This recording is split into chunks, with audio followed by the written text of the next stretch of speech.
Okay, so usually in my class, I mean, I kind of look at it as like a math class, but there are more words in this class than you would expect because it's statistics. So it's not just math where you get a number and you're done. You're going to be interpreting those numbers and making conclusions and writing paragraphs, maybe not paragraphs, but some sentences to interpret your numbers. Okay. So I just want to warn you that at the beginning, especially, we have to sort of all establish the same foundation of like definitions of words and approaches and things like that. So today's going to feel like a lot of vocabulary, but that doesn't mean that that's what every lecture is going to be like. Okay.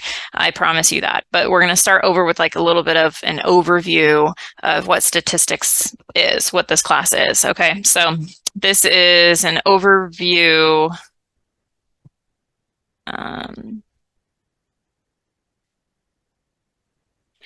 And we're going to talk about descriptive statistics.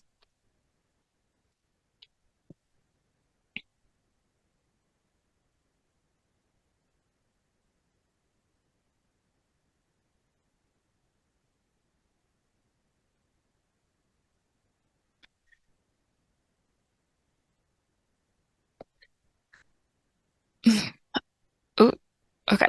So statistics, what it does is it helps us make judgment and decision when there's usually uncertainty and variation. So there's always in life uncertainty and variation of what the results might be, but we still need to be able to make a judgment call and make a decision based on that uncertainty. So what we do is we conduct experiments or we analyze those experiments in order to, we try and mitigate the variation, but then to sort of zero in on more accurate conclusions. But we can never say we're 100% sure because there's always variation in life, but we can say this is as accurate as we can be. So you can write something like statistics helps us make judgments and decisions when there's uncertainty and variation. We learn to analyze experiments and mitigate variation to reach more accurate conclusions. Okay, so here's the point where you should, if you have a working webcam, turn it on, because as of right now, I see no one. So I don't know if you're still taking notes, if you're rushing to keep up, or if you're bored and twiddling your thumbs. I can't tell. Okay, thank you.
So we can go over some definitions here.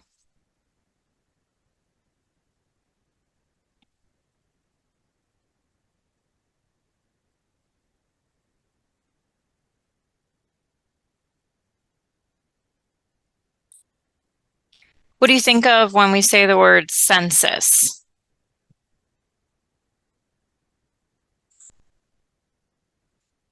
The big like survey we take every 10 years.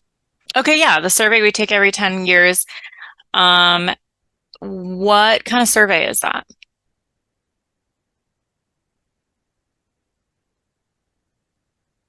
It's like a collection of various data. Very good. And how many people do they ask?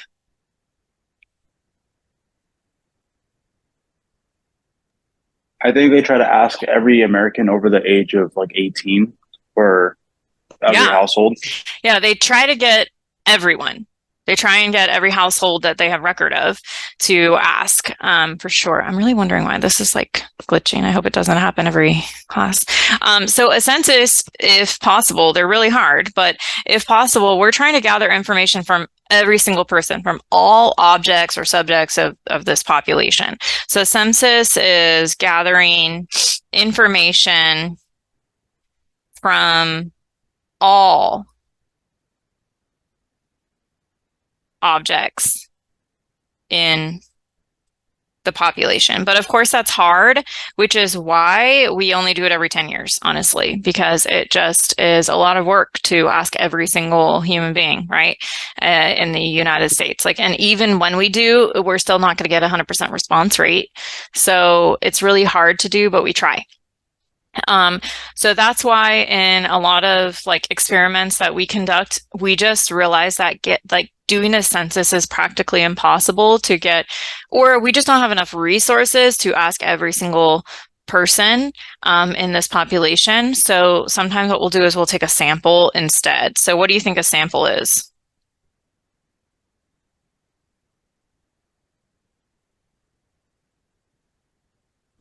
Like a small representation of a group.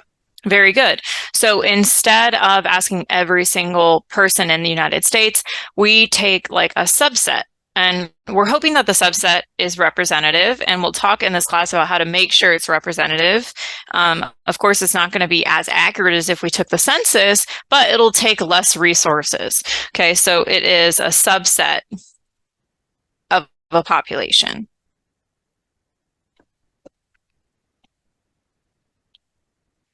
Now, your population doesn't always have to be every single human in the United States or in the world. It could be, I only care about students who go to Sac State, and then I'm thinking of a sample size of, I'll only ask, 20% of every student that goes to Sac State because that's as much resources I have to ask or something like that.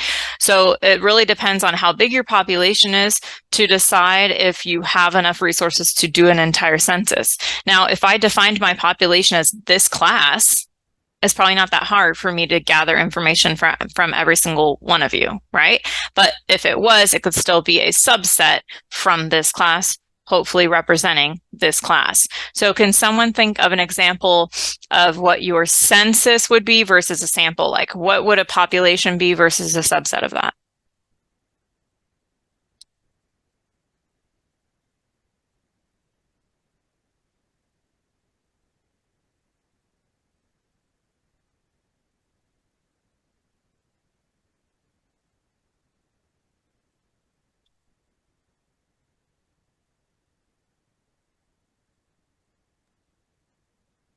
Would it be like age of the population?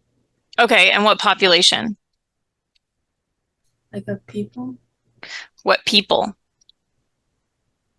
Like whoever's living in the US Okay, or so country or city? sure, yeah. So you could say, let's say, I want to know about the population of Sacramento. So that's like county, Sacramento County.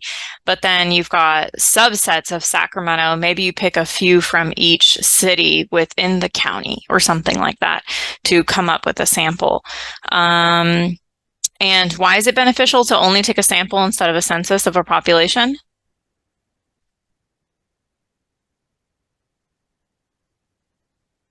It's more time effective, I think. Very good. Oh, okay.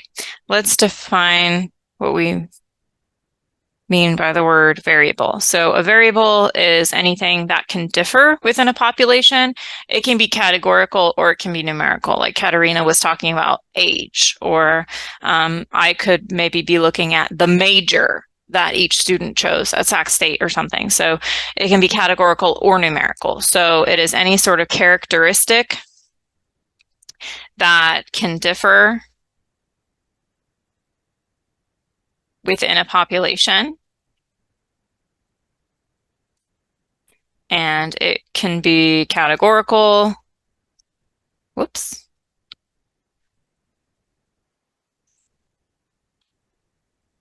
Or numerical. So can someone come up with an example of a categorical variable versus a numerical variable?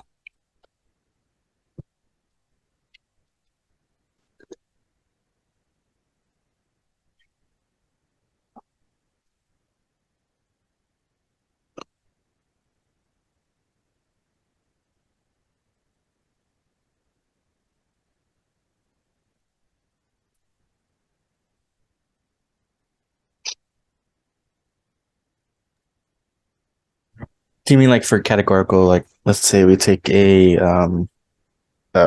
poll from a small sample size of a certain age group? Could it be like, job or something like that, like for category? Yeah, okay. And what would a numerical one be of our subset? That could also be flipped where it's like age of a career path, right? Oh yeah, like how old were you when you entered the workforce or Right. something like that. So that would be numerical versus what workforce are you in? That would be categorical. Very good. Okay, so let's define inferential statistics, which is what we are doing in this class. So what you do in inferential statistics is you use a sample to then make a conclusion about the entire population. So because you can't afford to take an entire census of your population, you're going to take a sample of the population, and hopefully that sample is representative enough to then say that you can make a conclusion about the entire population. Okay, so this is considered inductive reasoning. All right, so we are using a sample. Is your screen blinking or is it just mine? Can you see that? The share screen or the webcam? Yeah, the shared screen it's not bothering clear. you? No. Okay, so it's just on my end. Then I'll just ignore it. Okay. Using a sample to make a conclusion about a population. This is considered inductive reasoning. Now, in this class, we also do briefly, I think for one chapter, it might be this chapter, talk about probability. And probability is kind of it's kind of the opposite of statistics. So what you do about probability is you know the truth about a population and you use that to make a decision or to predict what the results would be about a sample. So, probability, for example, we know that like 50% of the time, in theory, if we flip a coin, we should get heads or tails. So if I asked you, if I flip 100 coins, how many heads or tails would you expect? You would say 50-50, but that's because you know knowledge about flipping a coin and then you're deciding about the sample. So if I were to tell you, approximately 20% of people have brown eyes, and then I said, how many people do you think have brown eyes in our class? Our class is that subset sample, and you're using something you know about a population to then decide how many people you think in our class have brown eyes, right? So it's kind of the opposite of statistics. Statistics, you're using a sample to make a conclusion about the population. Probability, you're using a population to make a conclusion about a sample, okay? So you're using a population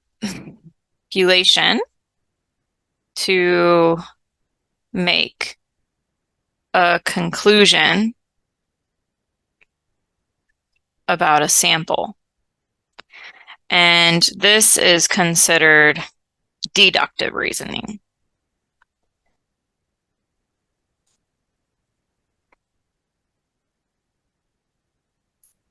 Okay, so can someone help me think of, I gave you a few examples, but help me think of an example of a statistic and a probability.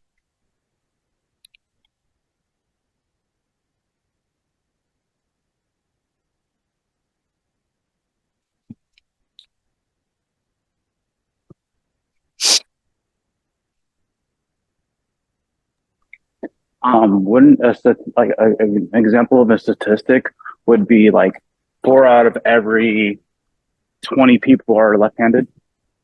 I guess 1 out of 5 you would break it down, but yeah, that could be like a statistic. But then a probability is like your odds of winning the lottery. Okay, so it depends on how you're applying both of that information that you said. So if you are saying, I surveyed all my students in my class and asked them if they're left-handed, and I got 4 out of 20 said they were left-handed, then I could say, I'm concluding that 1/5 of Sac State's entire population of students is left-handed. So if you used information from your sample to make a conclusion about your defined population, you went from small to big, then that is a statistic. Okay. If you go from big to small, like statistically speaking, only 1 in a million people win the lottery, and then I say, here's 2 million people. How many people can we expect to win? And you would say, based on that, only 2 people will win. You're going from big to small, and therefore that's a probability. Okay, I understand. Okay. Questions so far?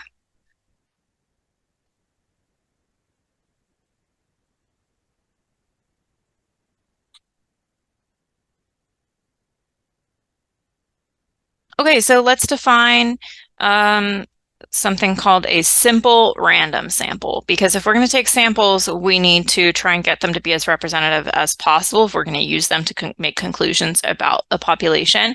So we start by taking a simple random sample. Now, the definition of that is where each member has the same chance of being selected, and this ensures that it's more representative. So for example, if I said, one of you, I'm going to select one of you to be able to skip a quiz.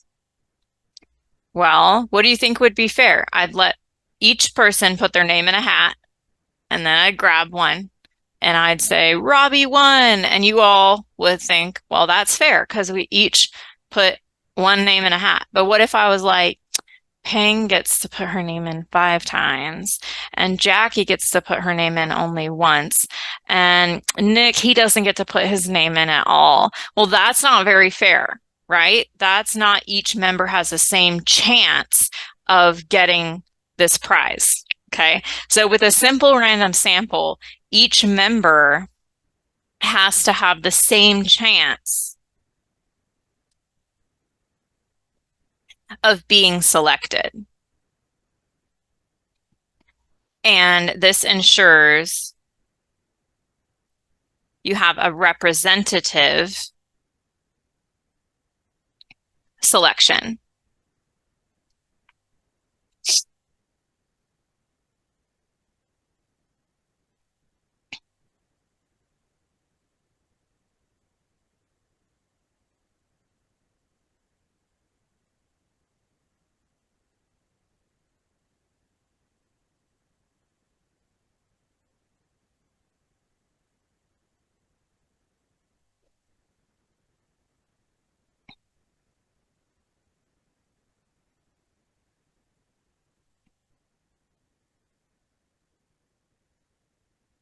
So you might even go a little bit further and say, how can I truly get a representative sample, such as, let's say I put everyone in a hat, everyone's name in a hat from Sac State, and I randomly selected everyone's name from Sac State.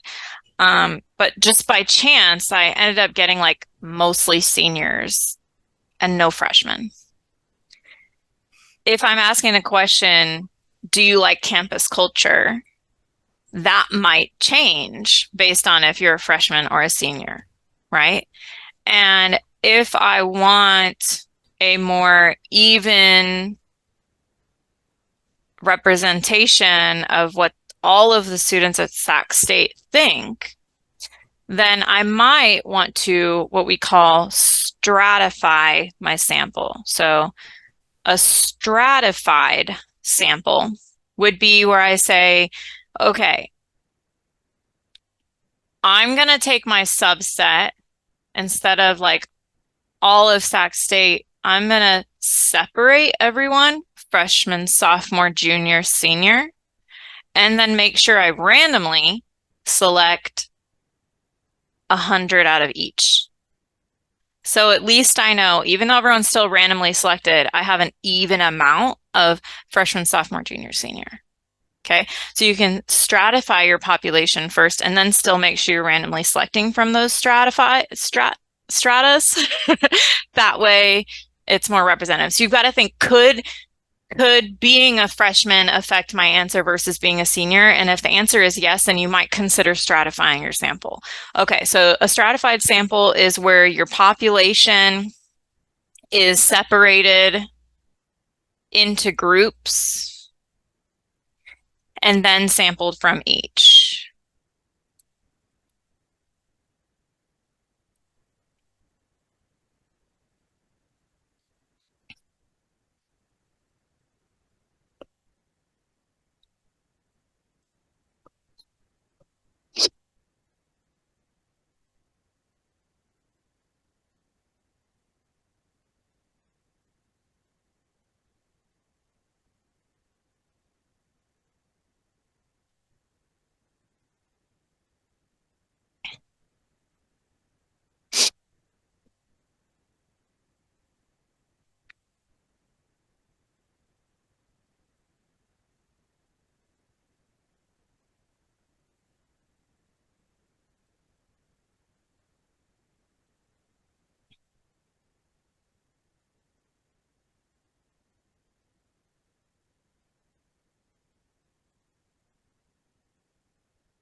Okay, now those are both acceptable things to do. What's not acceptable is what is called a convenience sample.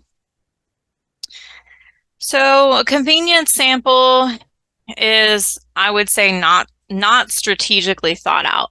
You might think of doing this. Well, I want to see if Sac State students think that the library has enough books in it, and that they think that the library is well funded, and that they think that the library is worth having. Should we keep the library or get rid of the library? So then what I do is I stand in front of the library.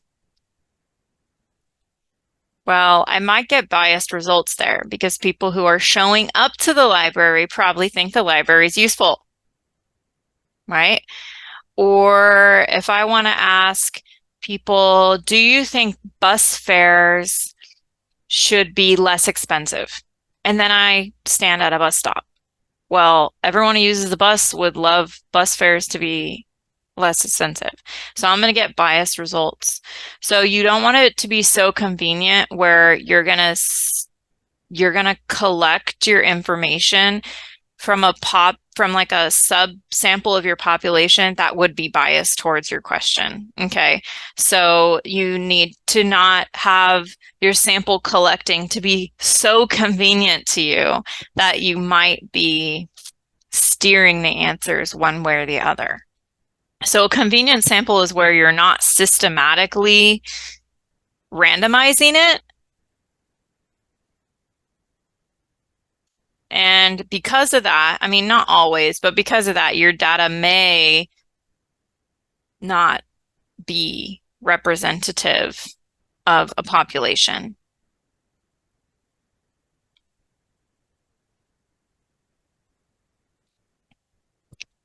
So can someone come up with an example of a simple random sample?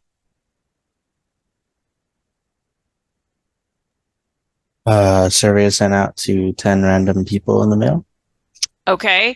Can someone think of an example of a stratified sample?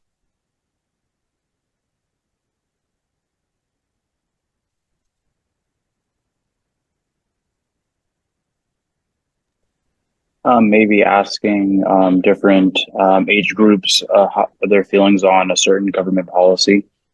Okay, yeah, separating like 18 to 25, 25 to 32, that kind of thing. Yeah. How about a convenience sample?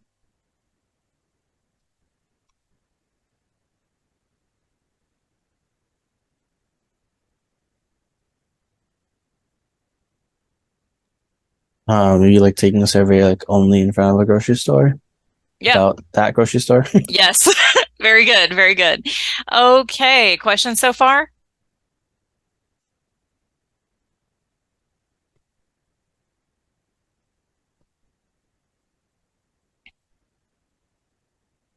Okay, let's talk about some notation that we're going to use. So if I'm talking about a sample size, then I'm going to use the letter N. And then within that sample size, if I have like a data set, within that data set, each measurement is going to be like x sub 1, x sub 2, x sub 3, etc. till x sub I.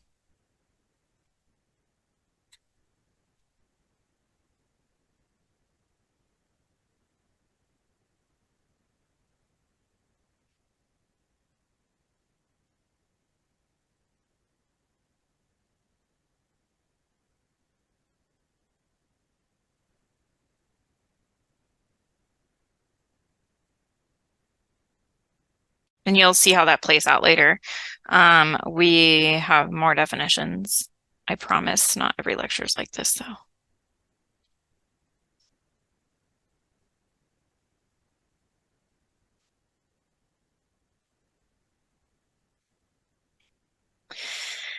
Um, okay, so we could have something that is discrete that you can count 0, 1, 2, 3, 4, 5. Okay, like if I ask someone like how many children live in your household, it would be like a unit, 0, 1, 2, 3, 4, 5, right? So that is something that is discrete, something you can count. So something that is discrete is something you can count.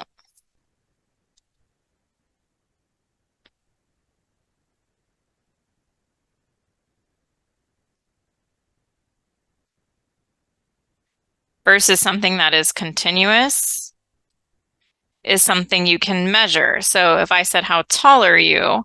You are not going to say 1, 2, 3, 4, 5. You could say like 56 and a half inches. You could say, it's on this continuous scale. It's not just a unit of 1, 2, 3, 4, 5. So something you can measure,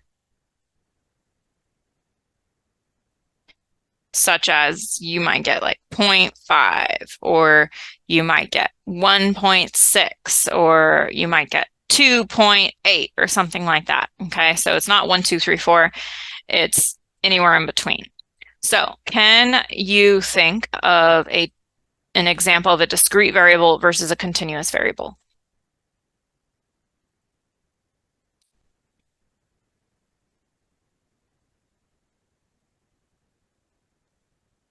And discrete be the numbers of a measuring stick, and continuous be the numbers on a measuring stick.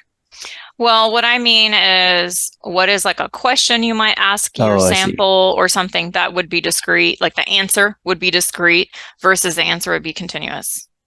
How tall are the ducks or how many ducks are in this pond, and how tall are the ducks in this pond? Okay, yeah. Other examples someone else can think of?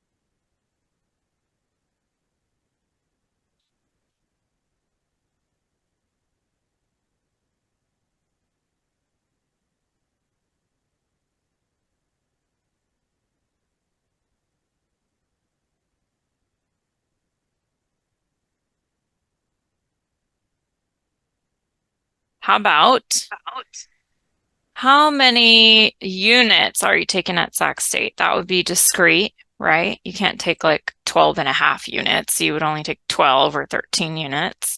That would be a discrete example. Or continuous might be how much time do you spend on homework?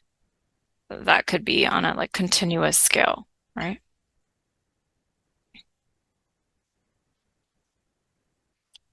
Okay, so let's define the word frequency. Frequency is the number of times a value occurs.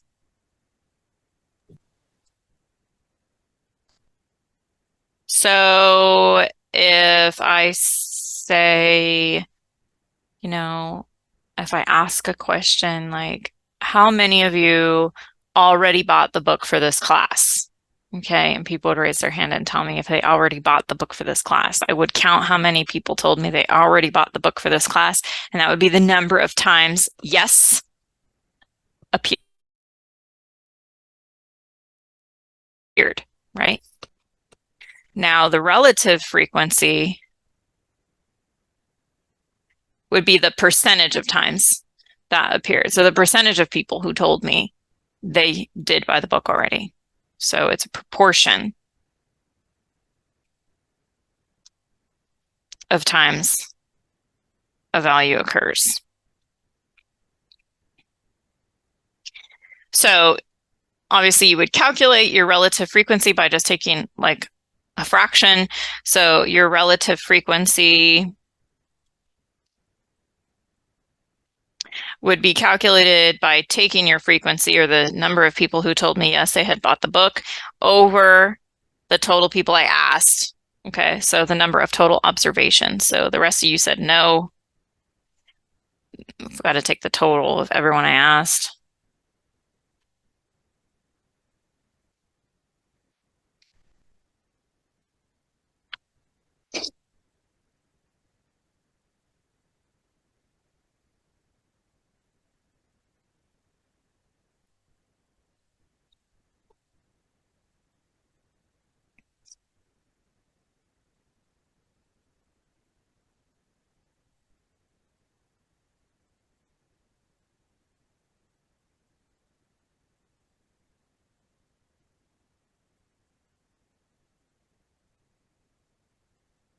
Now, there may be many responses. Maybe it's not just yes, no, did you buy the book, but maybe it's like how many classes are you taking? Or there might be like a bunch of different categories of answers.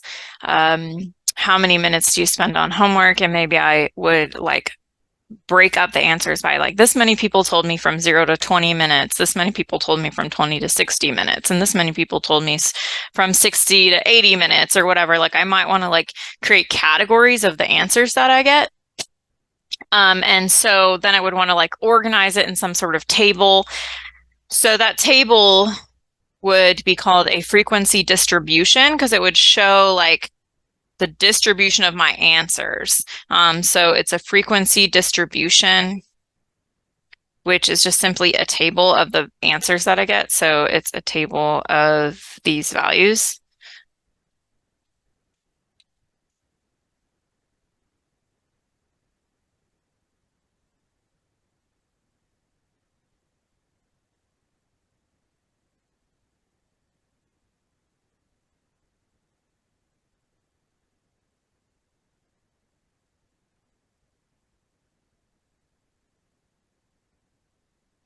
But because of that, I want to make sure I'm choosing the right sizes of each group. Like when I got the answers of how many minutes you're spending on your homework, like I don't want to say, oh, this many people said 0 to 2 minutes and then 2 to 4 minutes. Like I would never want to separate it that little, but I also wouldn't want to separate it so big where I said this many people said 0 to 5 hours. Well, that might be everyone. And then that doesn't really help, right? I want to be able to like choose the subclasses at a proper interval. So that is called a class interval. So like the size of the width of my interval. So it's your subdivided groups of your data. So a class interval is your subdivided groups of data.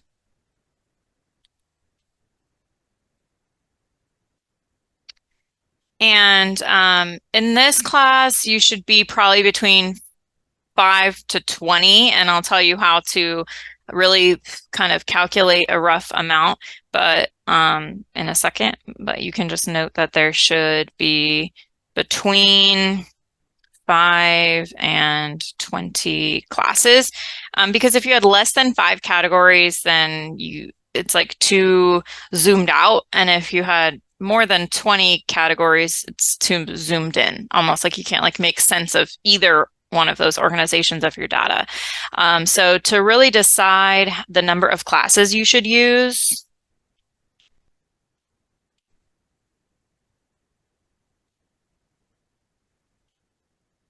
you can kind of approximate it by taking the square root of the number of observations.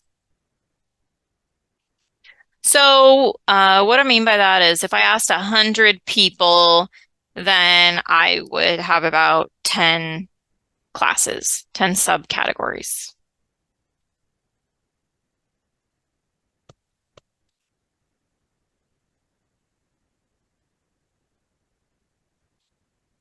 If I asked 25 people, how many classes should I have?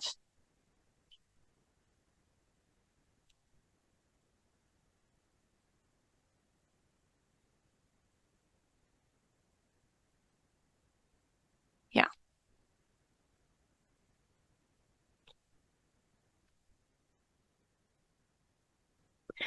Okay, so we are going to oftentimes in this class, probably every lecture, refer to examples from the book. So if you don't have your book today, please try and make sure you get it by next week. Today, I will share my screen to show you what the problem is that we're going to work on, but usually I won't just because it's too hard to keep flipping back and forth from all the different screens to share. But I'll share it today because I know maybe a lot of you won't have it yet, the book. But typically I want you to expect to have the book right by your side or pulled up on your computer ready for every lecture. We are going to go over a problem today, which is example 1.10, and it's on page 19 of your book. So if you do have your book, you would want to flip to page 19.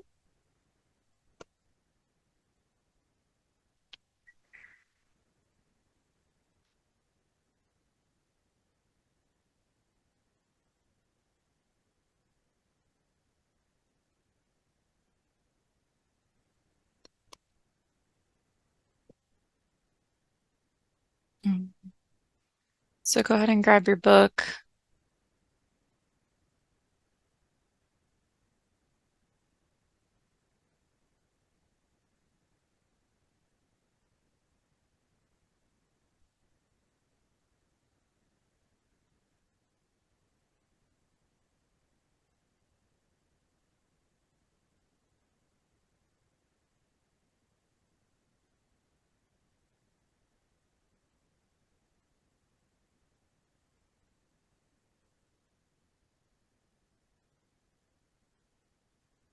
So you'll see we're doing an example 1.10 on page 19. It says power companies need information about customer usage to obtain accurate forecasts of demands.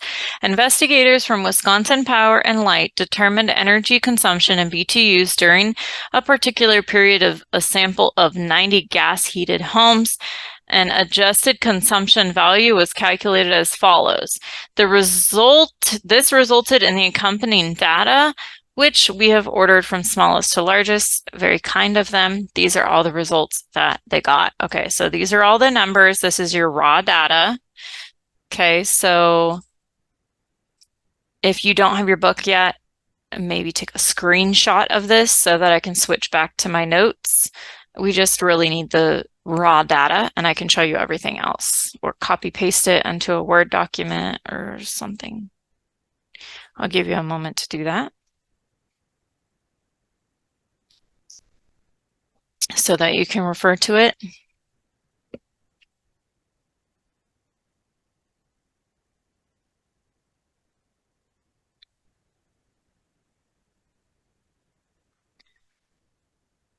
Okay.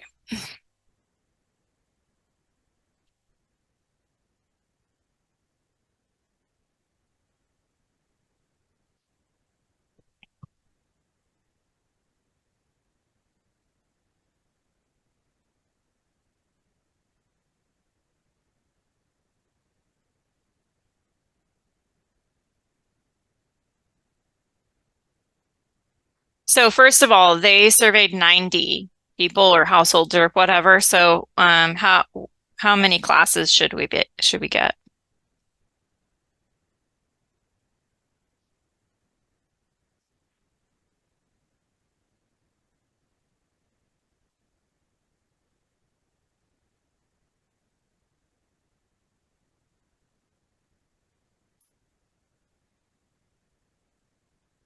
Nine or 10-ish. Yeah. So the number of classes would be calculated by taking the approximate square root of 9. So, sorry, 90. So we'll have 9 classes.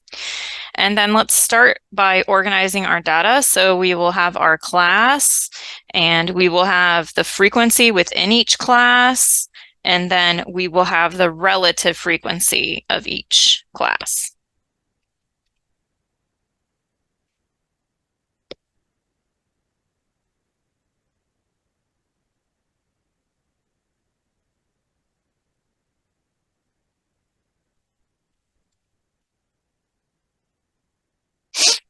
So we want to split it up. They range, what do the numbers range from? The smallest number is 2 or rounding up to 3, and the biggest number is 18. If you want to be all inclusive, you would go like, I don't know, 1 to 19 or something like that, and then split it up within 9 categories. So after you do the math, you could say, well, my first class would be like between 1 and 3. And then like, I'm not going to have enough space for that. Let's just see what happens. So 1 and 3, and then from 3 to 5, and then 5 to 7. So you'll figure out. So basically what we'll do is we'll say this is up to, but not including, and the next category would be including that next number. 5 to 7, 7 to 9. 9 to 11. So another way to look at it is, remember when you did those like dot plots? Who knows what class that was, but where it's like a solid circle versus an open circle, right? So we're including 9 here, up to, but not including 11. Like another way to look at it. 11 to 13.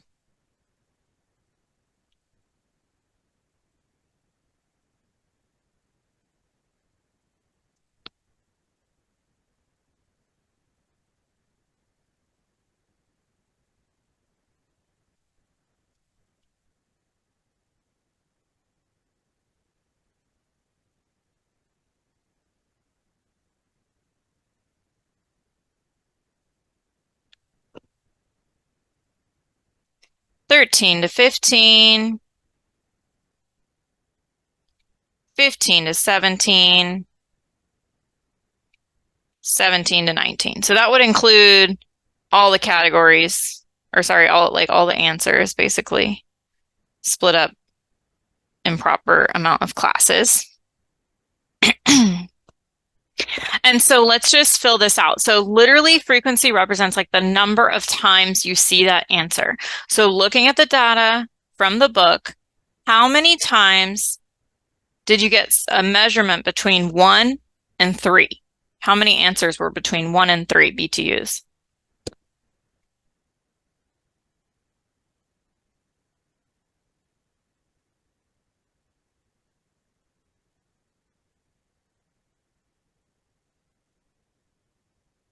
One. Yeah, only once. How many numbers were between 3 and 5?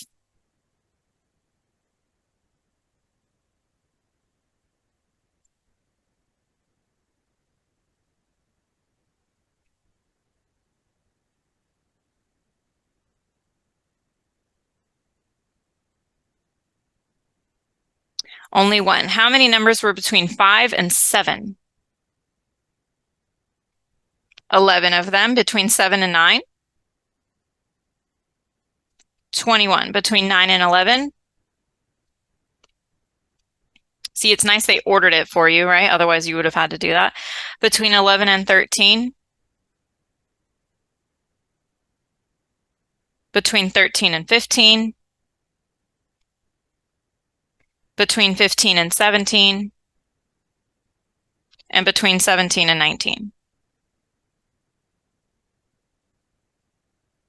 So who has questions about how we got those numbers?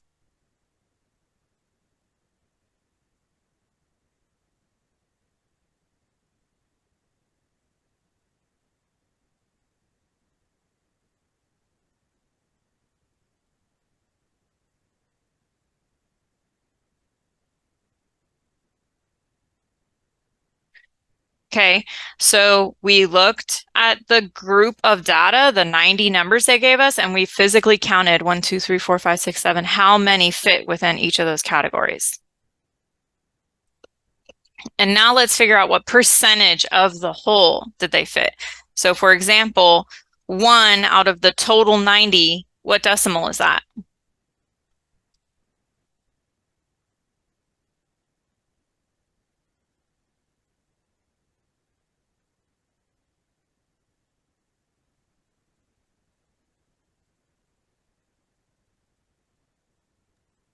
Point 0.01. Yes, and we'll go out to 3 decimal places. So that'll be the same for all the ones that are 1, because you're just taking a percentage 1 divided by 90. What about the 5 to 7? What's 11 divided by 90? 0.122. And what's the next one? 0.233. What's the next one? 0.277. Next. 0.188. Hold on. Going back to this one, I actually rounded 0.278. Okay, here. then the next one should be 0.189. Yeah. And then Okay. 0.100. Very good. 0.044. Good. Perfect. Questions about how we got those numbers? All right. So remember when we were talking about a frequency distribution, which was a table of those values, that's what I mean. You make a table of the values. Okay. So then you take that table and you use it to draw a graph. So let's draw like an X and a Y axis. Okay. And so remember this was energy consumption and BTUs, and this will be percent. And then, so we should always give a title for our graphs.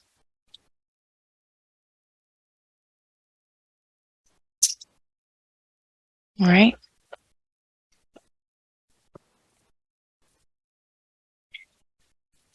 Here, our BTUs ranged, our categories range from like 1 to like 19, right? So 1, 3, 5, and so forth.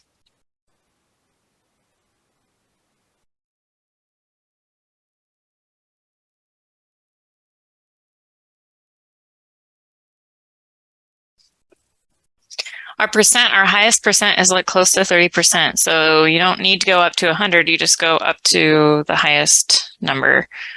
So 10, 20, 30. So make sure you're choosing appropriate scales. And then you're going to graph it. So for example, the first category 1 through 3 is about 1%. And so is the 3 through 5.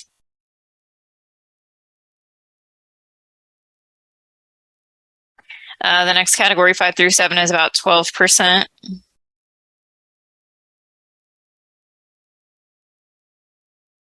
%,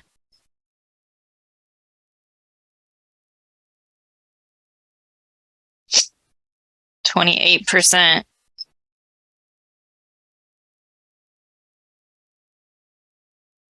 19%,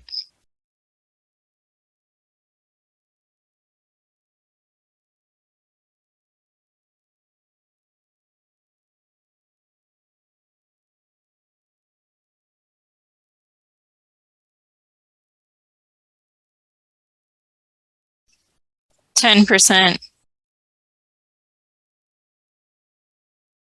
4%,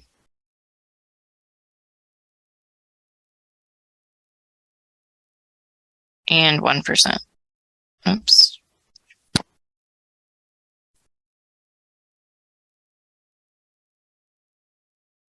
Okay.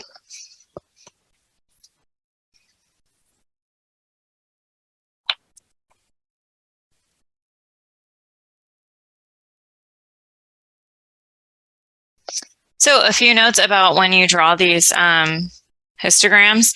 They should always have a title and label your axes.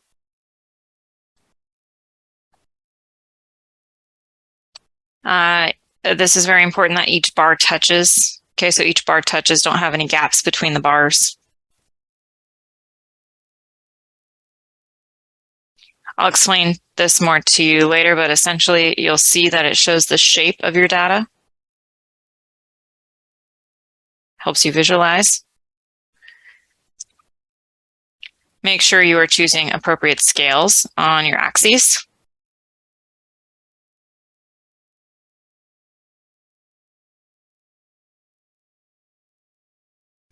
And you're going to use, after you've graphed it, you're going to essentially use it to comment on the skew spread and center of data, which we'll discuss further.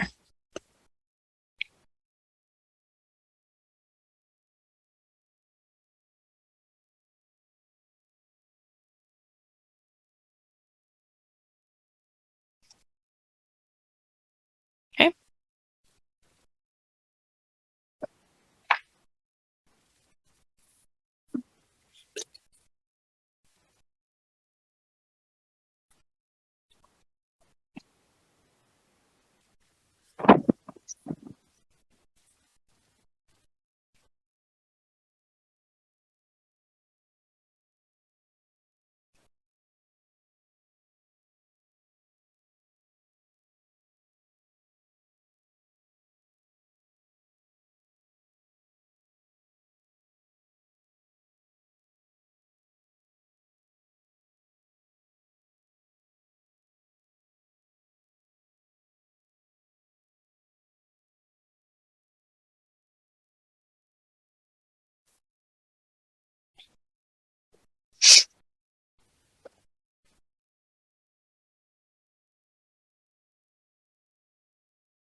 So if you can visualize, let's say we were to kind of look at like the center of each of these heights and sort of connect the dots. That kind of shows you like the shape of your data.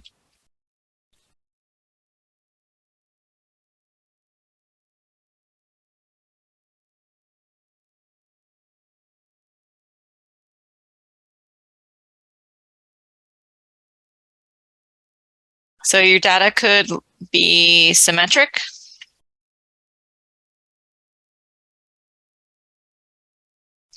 But it could also maybe, let's say, spike really early and then kind of trail off. And in that case, we would call it positively skewed.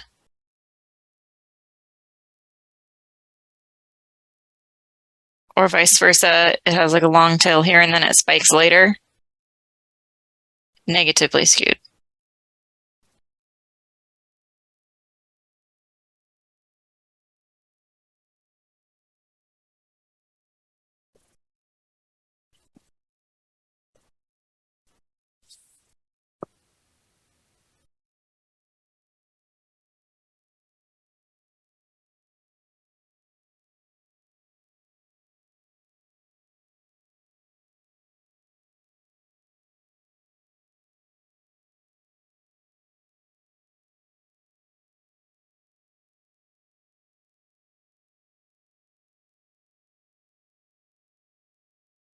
What shape does our data have? Symmetric. Yeah, it's pretty symmetric. Good.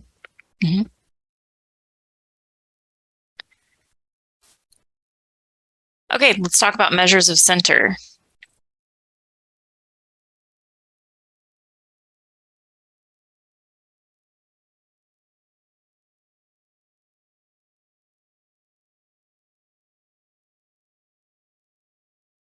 One measure of center might be the mean.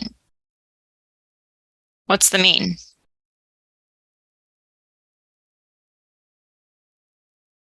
The average. Very good, the arithmetic average.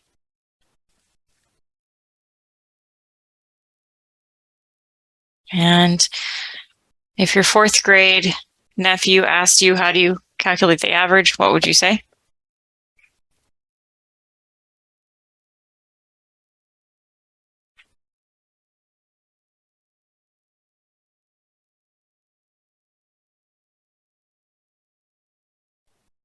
Take the endpoints and divide it by half.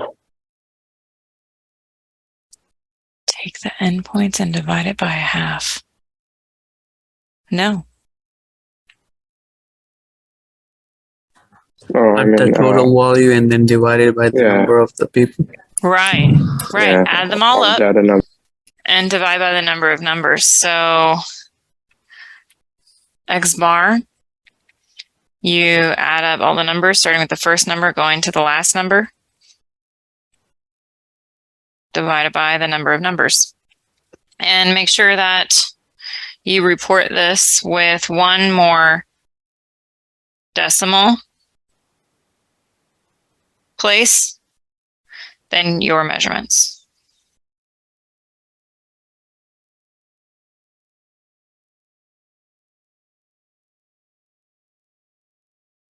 So if like all your numbers had one decimal place, you would report your average to 2 decimal places. Always just do one more decimal.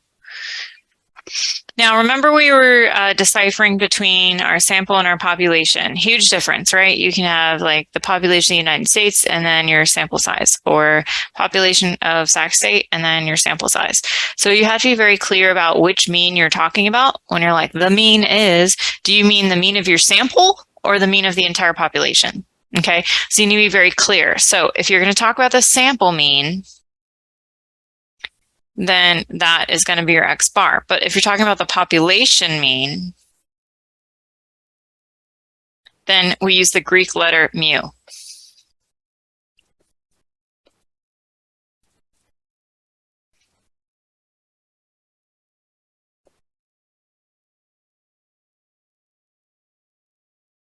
What's the downfall of using mean as your center, your measure of center?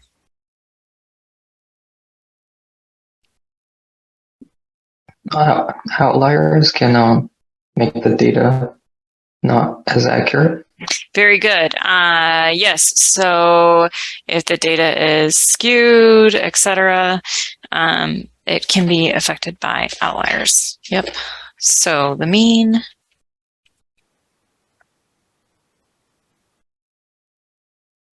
is greatly affected by outliers. So that's the problem. People like to use the mean, but it could even, affect the shape of your data, et cetera, because if you have an outlier, it's going to like pull the mean one direction or the other, and it may not really be truly representative of like the majority of your data's center. Okay. So that's why the other measure of center that we talk about is the median. And if your fourth grade nephew asked you what the median is, what would you say?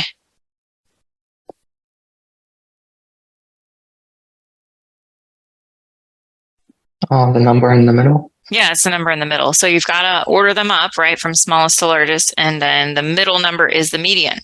And why is the median an important measure of center?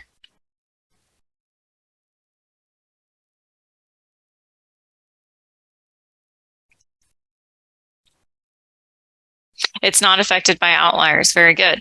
So even if you have something kind of out there on the top or the bottom of the data, it doesn't matter because it is the first numbers you're eliminating when you're kind of working your way in to find that middle number. So it's not affected by outliers at all. So it's the middle value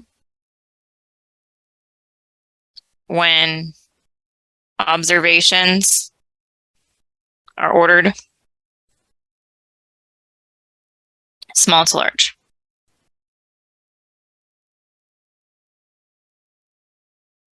Okay, and again, you need to differentiate between your sample and the entire population's median. So if you're talking about your sample, it's going to be X squiggly.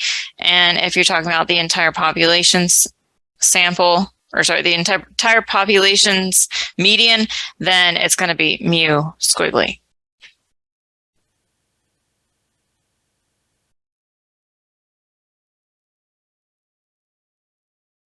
So if you're trying to find the middle of your data and then you're like eliminating, you're like zeroing in, you come to the center and then you end up with two numbers in the middle, what do you do?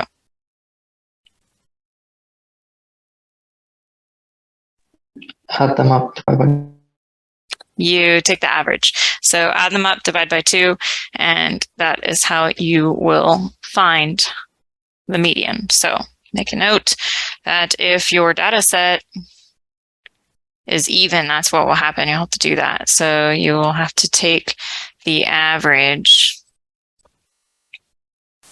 of the two middle numbers.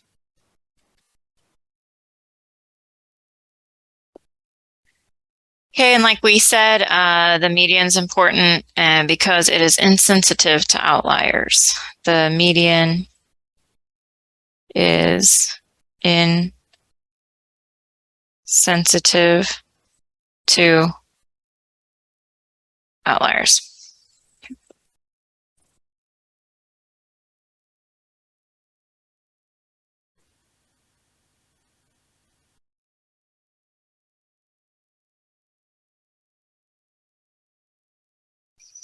So going back to those shapes,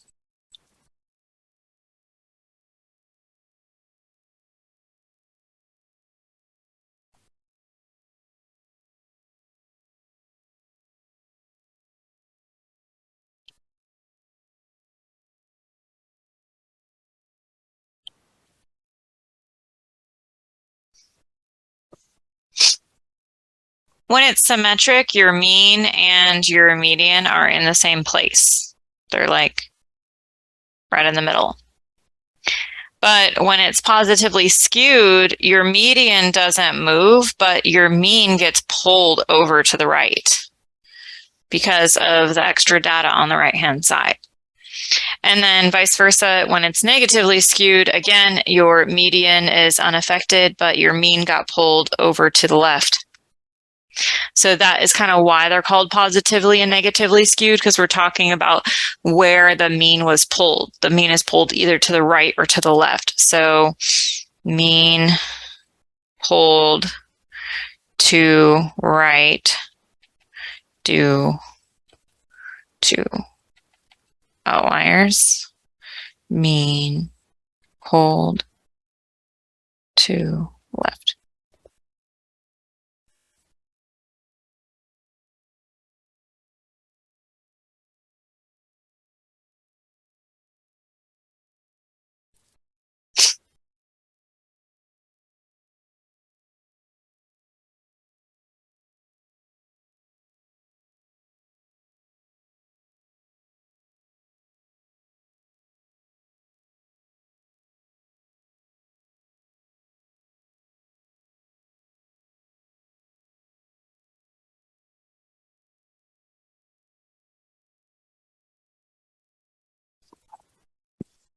Okay, so we talked about shape, we talked about center, and now let's talk about spread.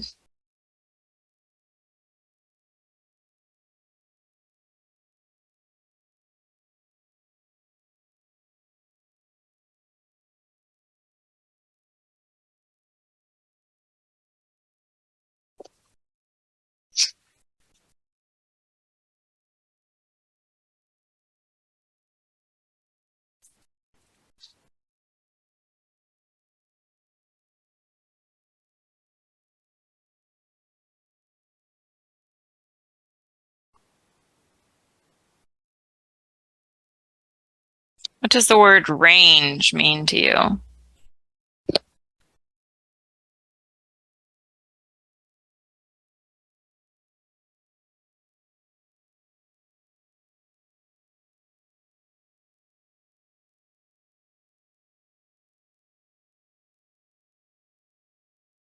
Difference between the largest and the smallest number. Yeah, essentially you're looking at your data and you've already ordered it because you had to find the median. So that's nice. It's already in order. And you're like, what's the smallest? What's the biggest? That is my range of data. Okay. So my range is the difference between the largest and the smallest values.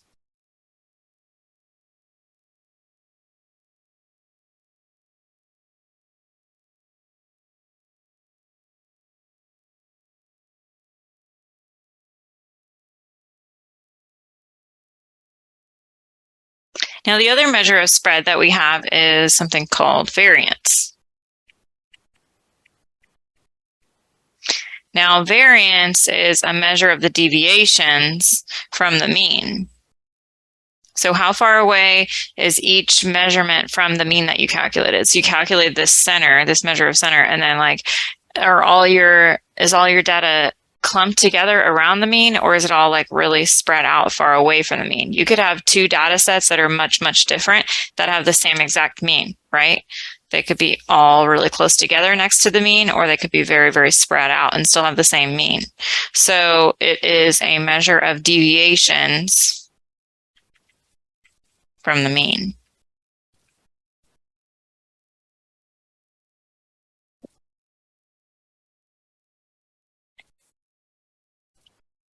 The way you calculate it is you take the sum of all the deviations from the mean. So literally you subtract the mean away from each number, square it, and divide by n minus 1. So that would be for your sample variance.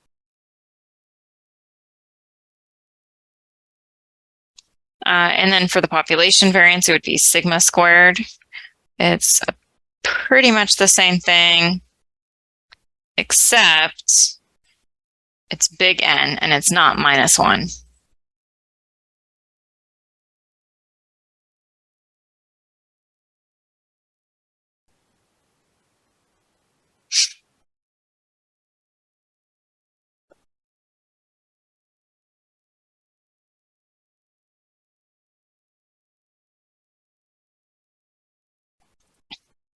Once we find the variance, we can use what most people use is the standard deviation.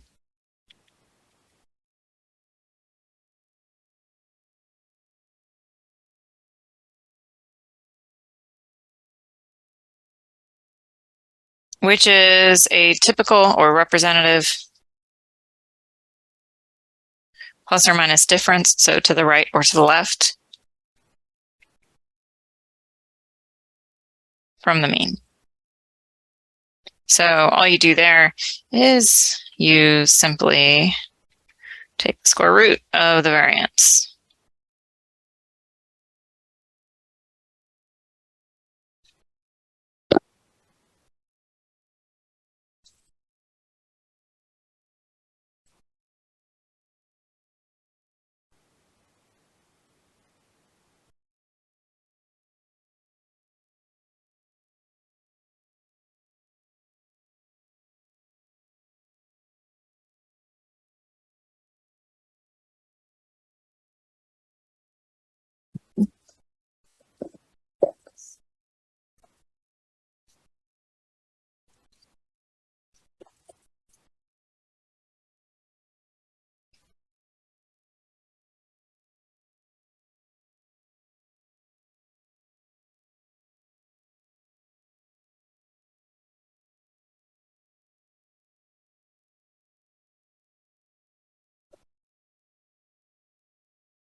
All right, let me show you an example. So let's do example 1.17 on page 37. So open up your book if you haven't already. Turn to page 37.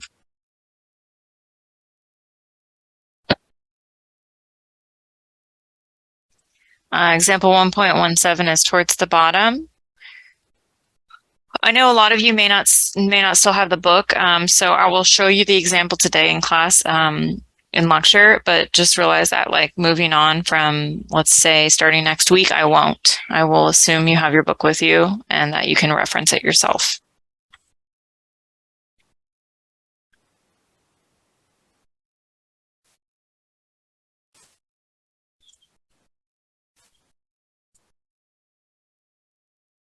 So 1.17 starts at the bottom of the page. It says the website www.fueleconomy.gov contains a wealth of information about fuel characteristics of various vehicles. In addition to EPA mileage ratings, there are many vehicles for which users have reported their own values of fuel efficiency in miles per gallon. So consider the following sample of N equals 11 efficiencies for the 2009 Ford Focus equipped with an automatic transmission. And for this model, the EPA reports that the overall rating is between 24 and 27 miles per gallon in the city and around 33 miles per gallon for highway driving. So they only asked 11 cars and they took what their miles per gallon, their self-reported miles per gallon were, these X values, which I will write down for you. But that's essentially the problem statement.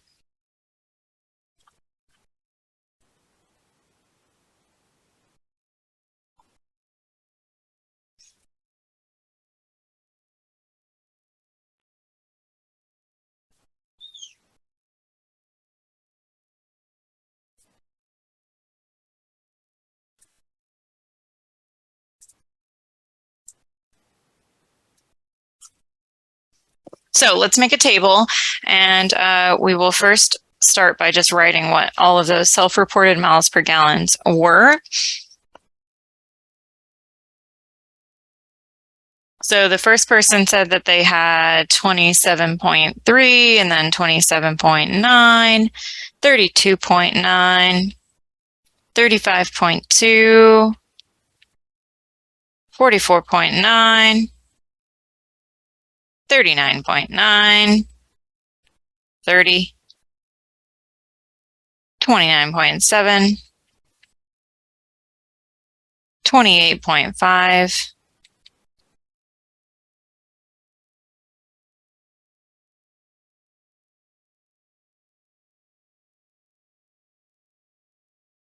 32, and 37.6.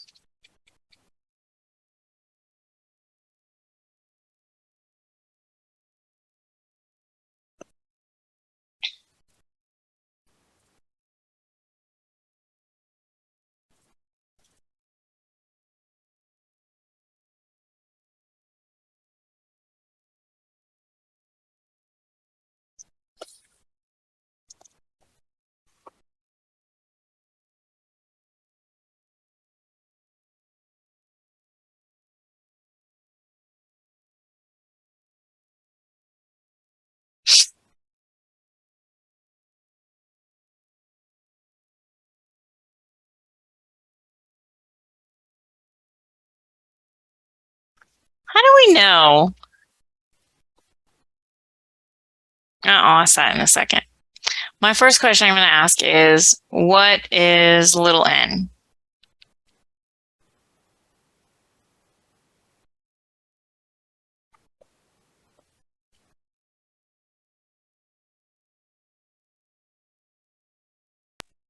Uh, 11. Mm-hmm. So, No, go ahead.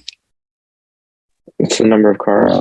Very good. Yeah, it's the number of cars we asked. So we asked 11 2009 Ford Focuses, so N is 11. All right, so remember, we need to first find the average. So the first step of finding the average is adding up all those numbers. So go ahead and add those up and tell me what you get.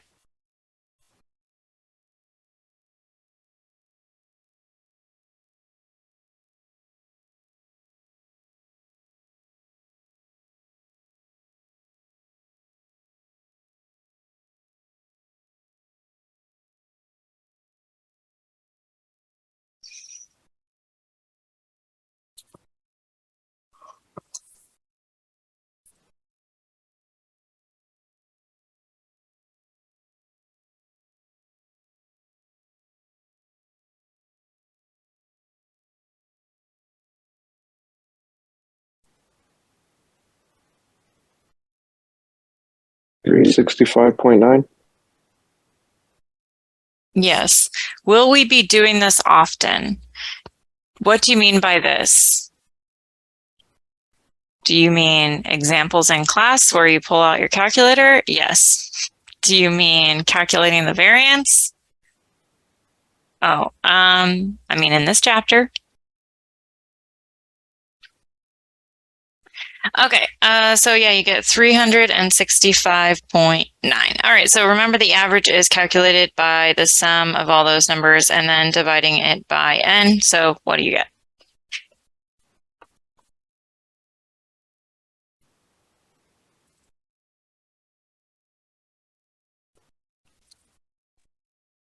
$33.3. Okay, and we're going to report it to 2 decimal places since our measurements were 1 decimal place. Okay, so then you're going to figure out the difference between each individual number and this mean that we just calculated. So for example, on the first one, I would do 27.3 minus 33.26, and I would get what?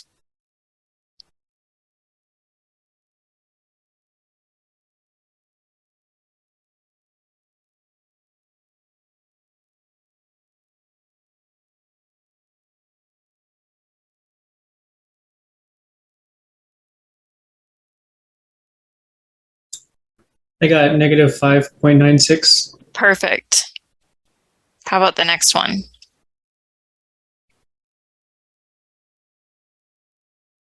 Negative 5.36. Next.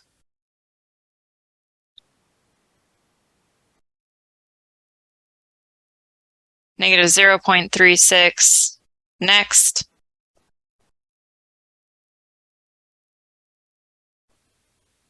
Positive 1.94. Next. 11.64. Next. 6.64. Next.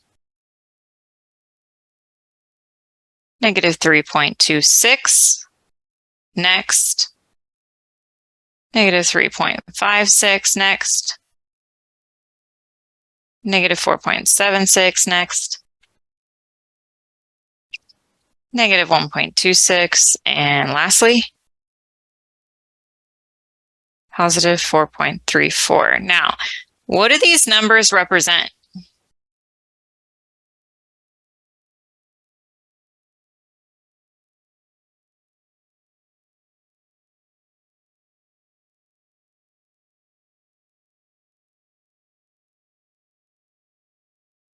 How far each value is from the mean. Very good. And how would you interpret a positive number versus a negative number?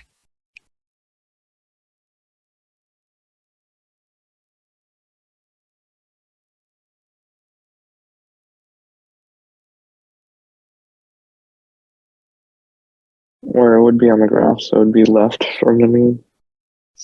Very good. Is it to the left of the mean or to the right of the mean? Very good. Okay. So in the calculation, we need these values to be squared though. So we'll have a new column here where we just take the previous column and we square it. So what's that first number squared?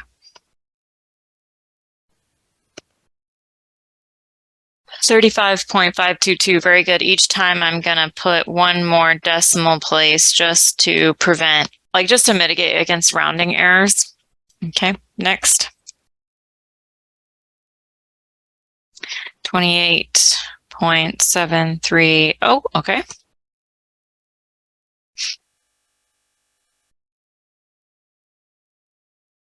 $0.130. No, we're not in chemistry.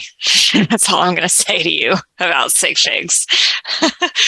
3.764, yeah.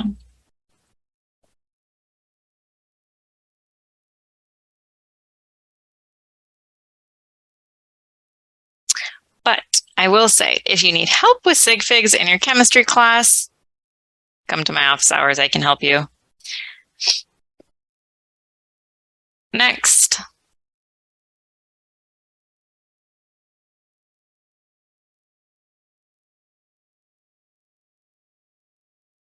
44.090.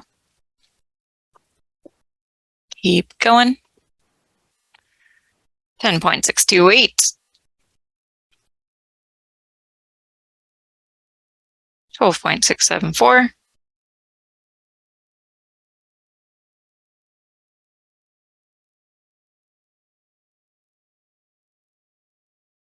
22.658. 1.588. 18.836. How do we get those numbers?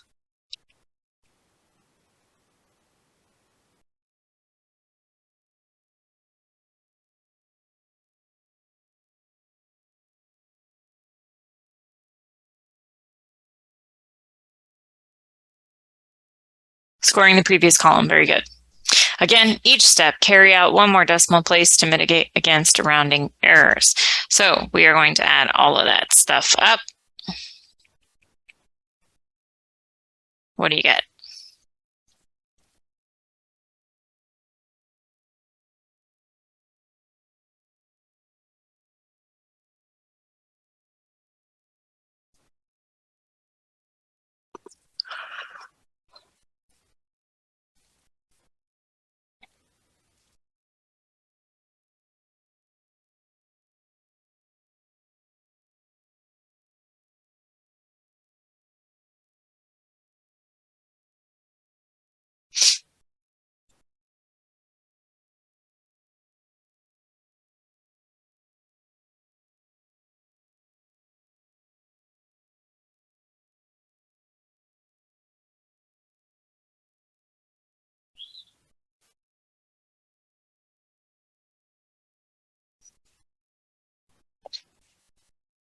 Good.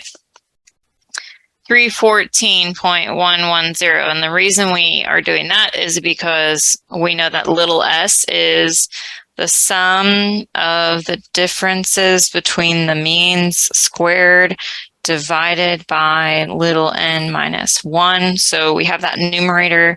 We know what n is. So go ahead and tell me what that is, the variance.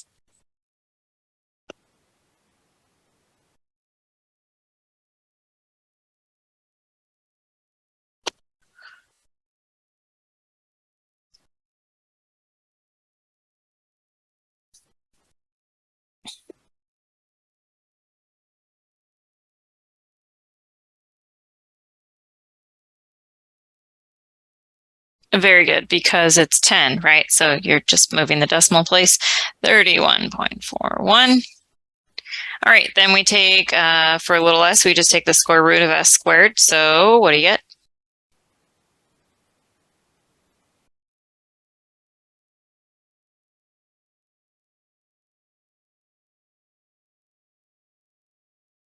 .60. So I have a question. How did I know to use the little s equation and not the sigma equation?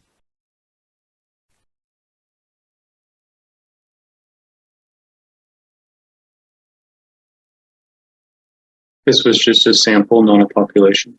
Very good. It was only 11 cars, not all of the 2009 Ford Focuses that ever existed, right?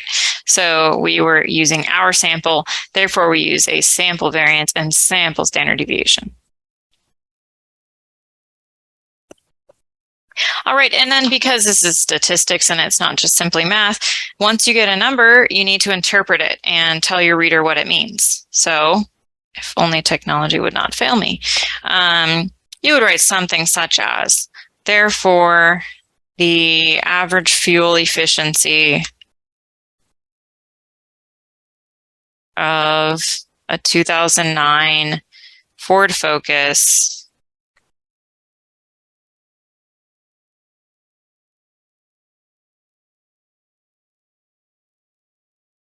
in this sample was 33.26 miles per gallon, and it varied by about plus or minus to the right or to the left 5.6. Whoops. mpg.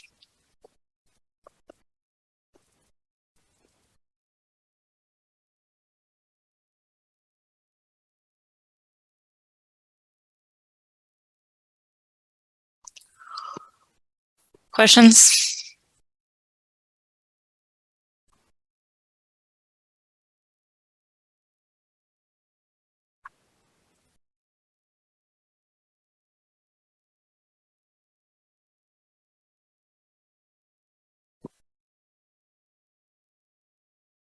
Can we do all of this in one step? I guess you could write it out. I wanted to show you this way so you understood like more tangibly what it represented. And I would say that probably to like get full credit on your homework. Well, the easiest way to get full credit on your homework is to just follow this exact same way we do it in lecture. However, if you were to still show your work just in a different format, like if you didn't want to do a table, but you wrote it all out like in as a fraction, you know, and you like showed your work that way, as long as you're showing your work, you should still get the credit.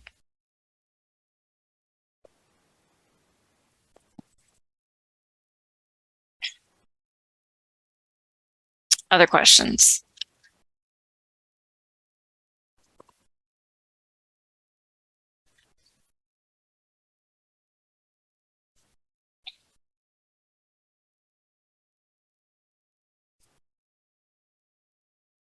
Okay, let's talk about the 5-number summary.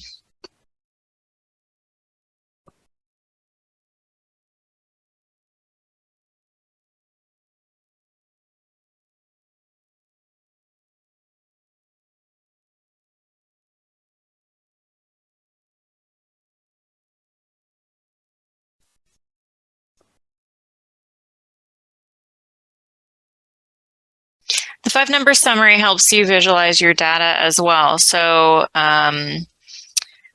it starts with the minimum, which of course is just your smallest number.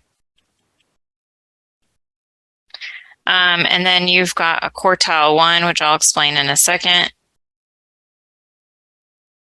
You have your median, which we already know is the middle.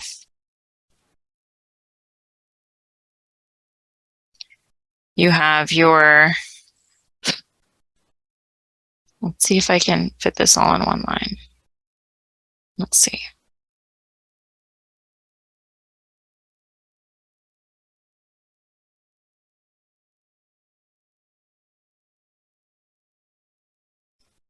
Quartile 3, and then you have your maximum, which of course is your largest value.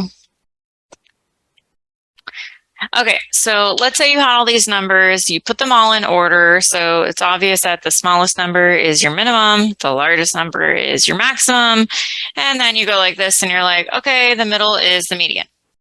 Okay, so then once you found the middle, you look to the left and you say, what's the middle of that? That's quartile 1. Okay, or if you found the middle and you look to the right and you say, what's the middle of that? That's quartile 3. Okay, so this is kind of like the lower half middle or the upper half middle.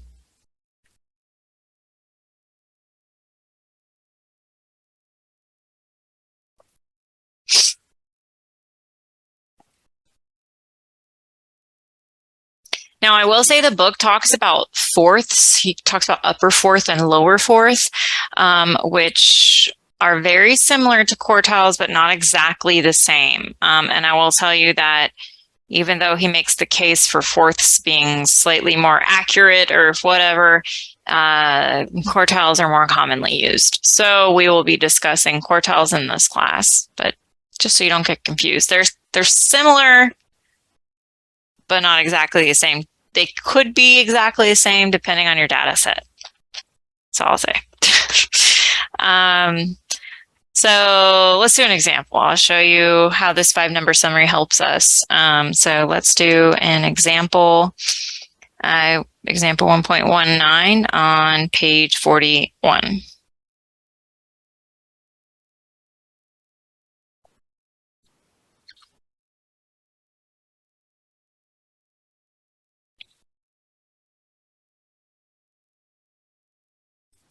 So if you haven't opened your book already, you should do so now and turn to page 41 in your book. And we're going to do example 1.19.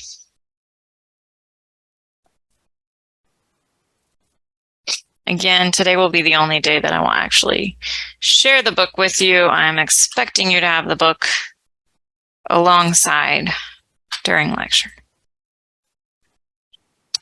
So example 1.19, it says the accompanying data consists of observations on the time until failure in thousands of hours for a sample of turbochargers from one type of engine. Okay, so these are just numbers. They were nice enough to put them all in order, lowest to biggest. Okay, that's the problem statement.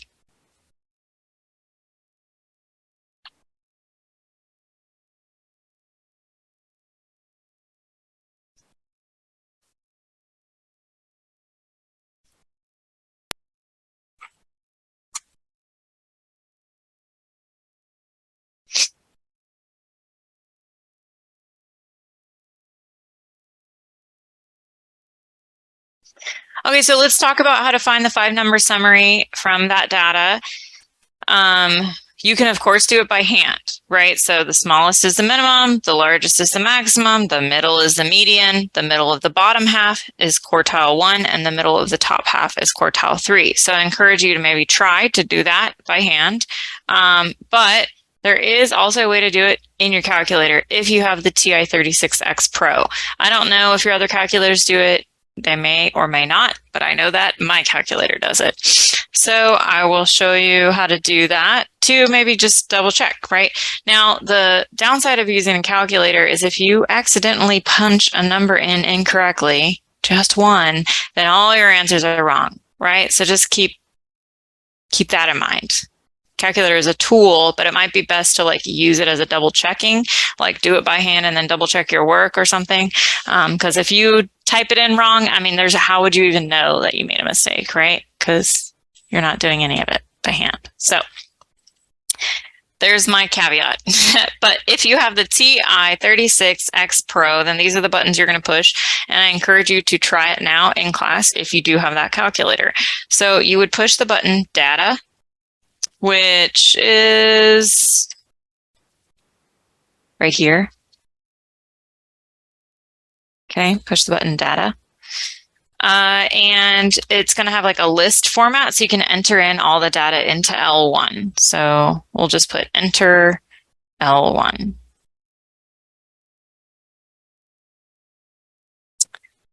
And after you do that, then you hit the second button and you hit data again.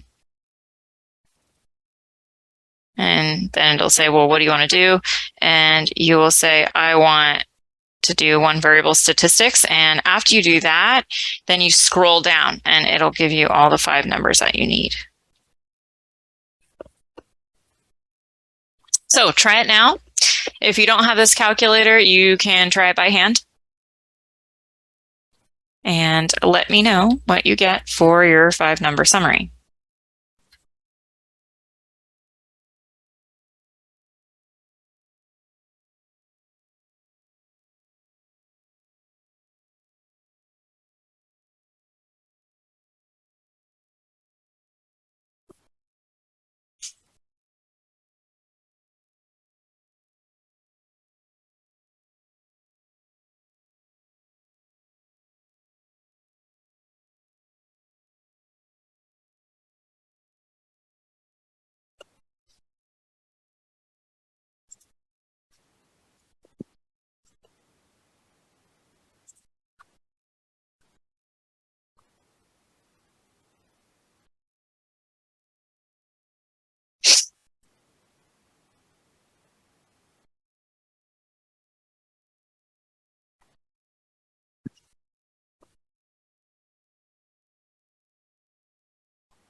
Okay, so let's see. Esmeralda got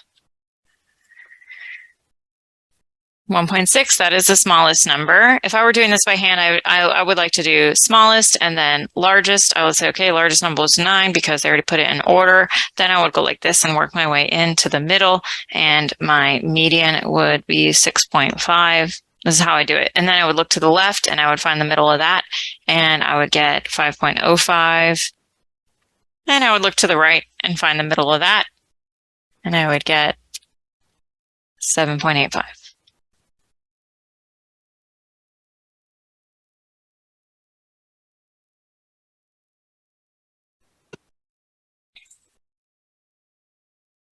So now what we're going to do with that 5-number summary is go ahead and draw a box plot, which will help us visualize, again, the shape and the spread of the data.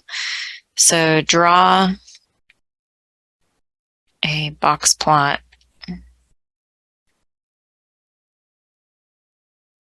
And what it does is it shows the shape and the spread.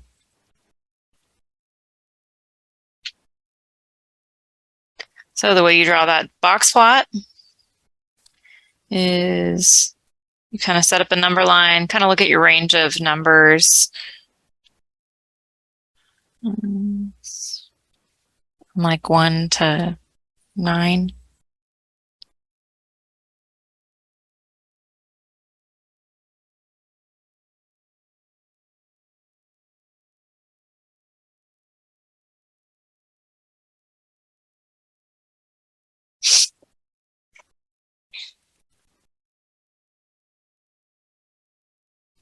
So I would start by finding the median, 6.5, and draw a line.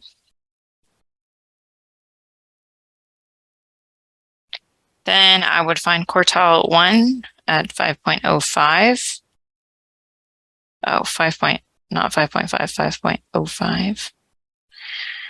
And I would find quartile 3 at 7.85. And I would draw a box. So this is Q1, this is the median, and this is Q3. On my calculator for Q1, it gave me 5, and for Q3, it gave me 7.8.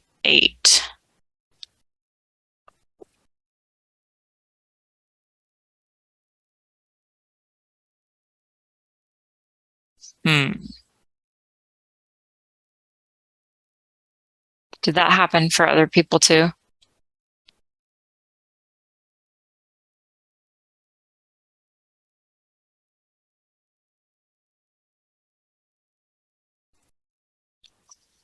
Did it happen for anyone else?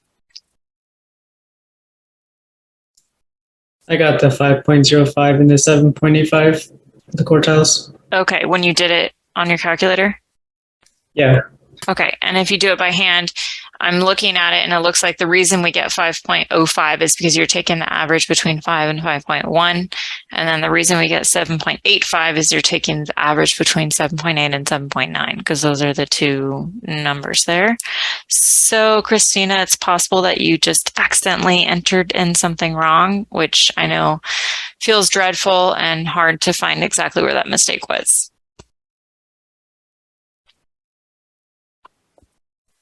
But try again, and if you still have issues, come to office hours or send me an email, and we'll figure it out, because we want to make sure that you can get it right and do it for future problems.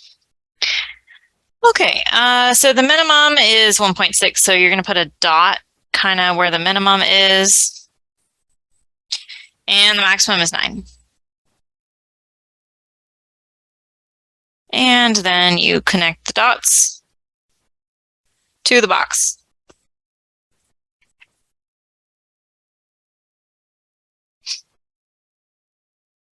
So it is supposed to help you kind of like visualize the shape and the spread of the data. So if you had, for example, I'm just going to draw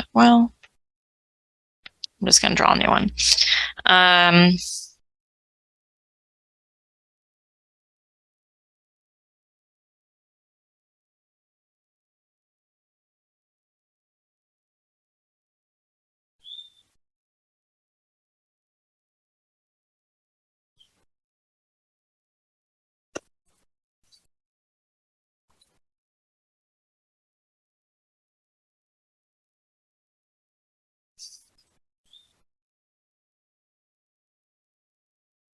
So there's a symmetric one.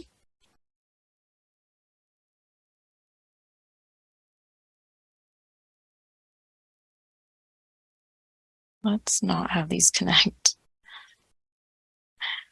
And then here's a positive skew.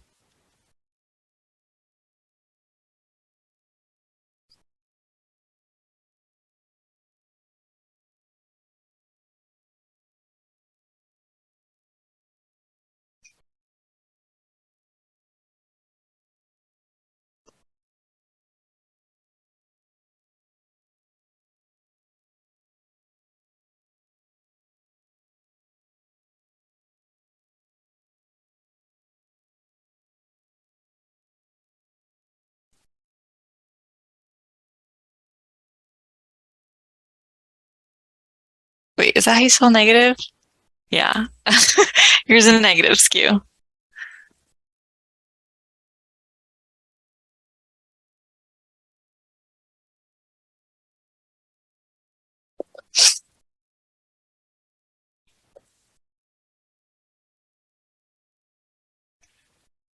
The other thing that's cool about these box plots is because this is like Q1 and this is Q3, you can look at sort of that range right here. We call it the IQR, inner quartile range. Inner.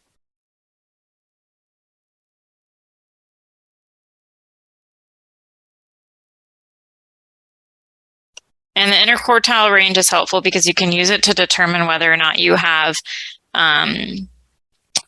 outliers. So the IQR is defined as just simply the difference between Q3 and Q1. And so you're going to take that distance and you're going to say, well, if I took Q1 and I subtracted 1.5 times the interquartile range, anything less than that would be considered a mild outlier. Or anything greater than Q3 plus 1.5 IQR. Okay, now the only thing that changes to find an extreme outlier is instead of 1.5, you're going to use 3.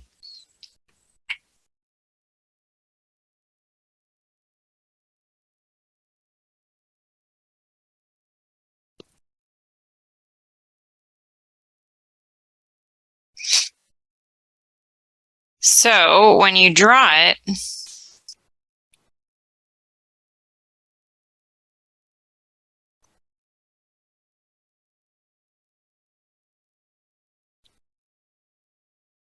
if you do find outliers, so, well, let's say this is Q1 and this is Q3.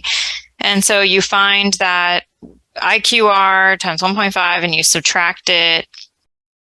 And you say, okay, this is about the boundary. Anything past that would be an outlier, mild or extreme.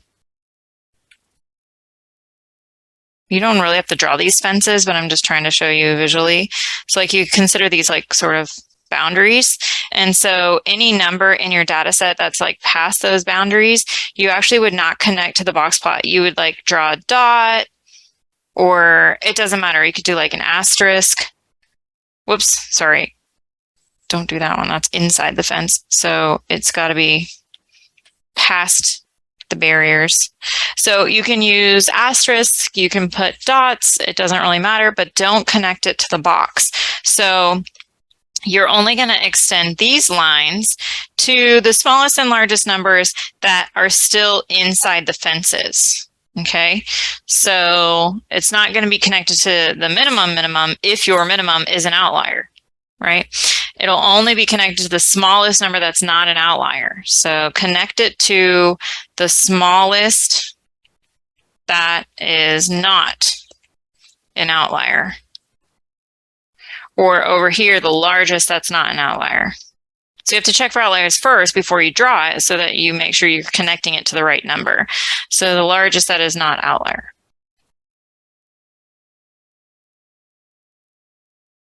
Okay. You don't have to draw those fences, but I just wanted to show you like visually. So maybe like this is the area where the mild ones are, and these are the extreme ones, etc. So this is supposed to help you like visualize the data in another way, like to be able to comment on the skew and the spread and the center of the data. Okay.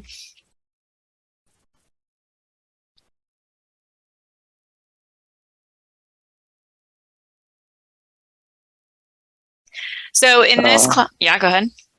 Professor, what's the 1 point SIQR supposed to represent? 1.5. Oh, 5. Yeah, 1.5, and that is like a multiplier. So it's 1.5 times the interquartile range. And so what I'm saying is, if you take quartile 1 and you go this way by 1.5 times the interquartile range, then that'll be like the barrier. Anything less than that is going to be considered an outlier. Or the opposite direction. You take Q3 and you add 1.5 interquartile range. Anything past that is going to be an outlier. Now, if you multiply by 3 instead of 1.5, then that'll be considered an extreme outlier instead of just a mild outlier. Thank you. Yeah.